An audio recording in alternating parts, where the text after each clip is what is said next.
Hey all my achievers. அதாவது இது ஒரு சின்ன இன்ட்ரோடக்டரி வீடியோ. இதில் 2 விஷயம் சொல்ல போகிறேன். ஃபஸ்ட்டு வந்து என்னோட நேமு, நான் என்ன பண்ணுறேன். அப்புறம் செகண்ட் வந்து இந்த சேனலோட பேர், அதோட மீனிங் என்னன்னு சொல்ல போகிறேன். ஃபஸ்ட்டு என்னோட பேர் வந்து பாரதி. நான் என்ன பண்ணுறேன்னா MBBS படிச்சுட்டு இருக்கேன், ப்ரீ ஃபைனல் இயர். ஃபஸ்ட்டு வந்து எல்லாருக்கும், என்னோட சப்ஸ்கிரைபர்ஸ் எல்லாருக்கும் ரொம்ப ரொம்ப தேங்க்யூ. 100 ஃபாலோவர்ஸ் கிட்ட வரப்போகிறோம், 100 சப்ஸ்கிரைபர்ஸ் கிட்ட வரப்போகிறோம். இன்ஸ்டாவில் பார்த்தோன்னா ஒரு 300 ஃபாலோவர்ஸ் கிட்ட வரப்போகிறோம். ஃபஸ்ட்டு அவங்களுக்கு எல்லாருக்கும் வந்து தேங்க்ஸ். நம்மளோட பேஜ் நேம் பற்றி பார்க்க போகிறோம். ஸோ என்னடா இது புதுசாக இருக்கே, நிறைய பேருக்கு புரிஞ்சிருக்காது, வாயிலும் நுழையாது. அதுக்கு வந்து எங்கள் ஃப்ரெண்ட்ஸே அப்படி தான் சொல்லுவாங்க. பேர் வந்து சில பேருக்கு பிடிச்சிருக்காது பேர். அதாவது என்னோட தாட்லேருந்து இது நான் வச்சேன். 2 விஷயம் இருக்குது இதில் வந்து. எபிபேனிக் ரூல்ஸ். ஃபஸ்ட்டு எபிபேனிக்னா என்னன்ட்டு நம்ம பார்க்கலாம். ஃபர்ஸ்ட் வந்து பார்த்தீங்கன்னா எபிபேனிக்னா, இப்போ ஒரு எக்ஸாம்பிளுக்கு கோவிட் எடுத்துக்கோங்களேன். கோவிட் வந்து அதாவது அது இருந்திருக்கு, முன்னாடியே இருந்திருக்கு. ஆனால் நமக்கு அது இருக்கிறது தெரியாது. சடனாக ஒரு அவுட் பிரேக் மாதிரி வந்துச்சுல, சடனாக வந்துச்சு. ஆனால் அது இருந்திருக்கு. அது பேர் தான் அது மாதிரி தான் அதோட மீனிங் கொடுத்துருக்காங்க. நீங்களே பாருங்க. Epiphany is a sudden profound realization or a flash of insight or moment of revelation, often transforming how one understands a situation or oneself. இது புரியாது. ஒரு எக்ஸாம்பிள் இவனே கொடுத்துருக்கான், நீங்க பாருங்க. அதாவது ஒரு சயின்டிபிக் பிரேக் த்ரூஸ் மாதிரி கொடுத்துருக்கான். ஐசக் நியூட்டன் என்ன கண்டுபிடிச்சாரு? கிராவிட்டி கண்டுபிடிச்சாரா? ஐசக் நியூட்டன் கிராவிட்டி கண்டுபிடிச்சாரு.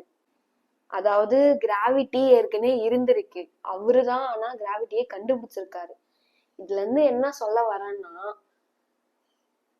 எல்லாமே ஏற்கனவே ஒண்ணு இருக்குதுங்க. நம்ம வந்து அதாவது நம்ம நினைச்சு பார்க்காத டைம்ல நமக்கு கண்டிப்பா அது நடந்தே தரும். அப்படின்னா என்ன, நம்மளா வந்து அச்சீவர்ஸ். நான் ஃபர்ஸ்ட் இன்ட்ரோடக்ஷன்லயே எதுக்கு நான் சொல்றேன் ஹே ஆல் மை அச்சீவர்ஸ் அப்படின்ட்டு. நம்மளாம் வந்து அச்சீவ் பண்றதுக்கு தான் நம்ம வந்து பிறந்திருக்கோம்.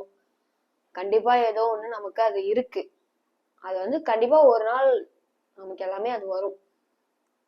அது ரிலேட் பண்ணி தான் நான் வந்து, அதாவது யூனிவர்ஸ் கூடயும் ரிலேட் பண்ணியிருக்கணும் அப்படின்றதுக்காக நான் எபிபேனின்றது வச்சேன். Example, Isaac Newton's epiphany about gravity linked the fall of an apple to the motion of the moon. அதாங்க, அது ஏற்கனவே ஒரு விஷயம் இருக்கு, அது நமக்கே தெரியாம அது இருக்குதுன்னு தெரியாம ஒரு நாள் வெளில வரும். அப்படிதாங்க நம்மளும். நம்ம வந்து நீங்க எஃபோர்ட்ஸ் போடுறத போட்டுட்டே இருங்க, கண்டிப்பா ஒரு நாள் நீங்க அச்சீவ் பண்ணுவீங்க. எப்படி, நல்லா இருக்கா? நெக்ஸ்ட் வந்து ரூல்ஸ்ன்ட்டு ஒரு வார்த்தை வச்சிருப்பேன். அது ரூல்ஸ்னா நீங்க வந்து ரூல்ஸ் அண்ட் ரெகுலேஷன்ஸ் ஏதோ ஒன்று வச்சிருக்கா அப்படின்ட்டுலாம் நினைச்சிருப்பீங்க. அப்படி கிடையாது. ரூல்ஸ்னா இந்த சொல்லுவாங்கல்ல, ரூலிங் த கிங்டம், ரூல் பண்றது, ஆள்றது அப்படின்னு சொல்லுவாங்கல்ல, அதுக்கு அதான் மீனிங். இந்த எபிபேனின்ற வார்த்தை தாங்க இந்த உலகத்தையே ஆளுது.